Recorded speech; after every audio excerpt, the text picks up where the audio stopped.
Islam itself is not just a religion. It's an ideology Right.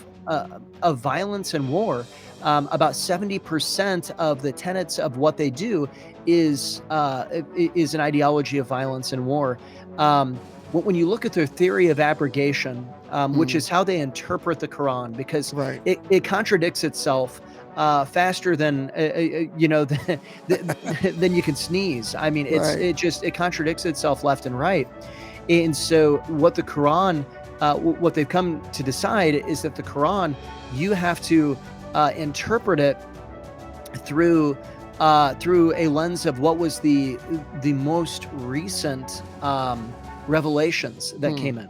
And that's the theory of abrogation, that those are the ones that supersede the earlier revelations. Well, Okay. the later revelations are like Surah 9, where it talks about if people don't believe, to slit their throats, if infidels don't believe, to make war against them, and things of that nature.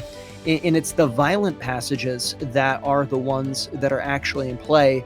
Islam, even if there are apathetic Muslims, which there are apathetic Muslims, just like there's a lot of apathetic Christians, there are Right. lots of apathetic Muslims, but they will go and culturally take over the apathetic Muslims. They become useful in that way, where they're literally holding ground.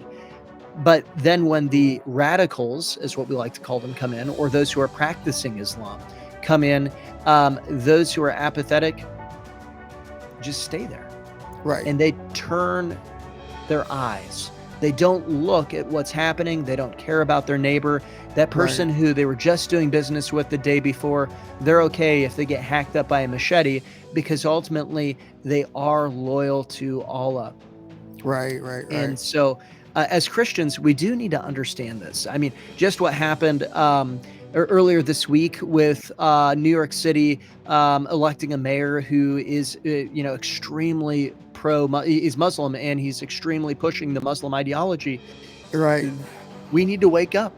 We need to see there are enemies in the land, and we need to see what's happening and act Right. accordingly.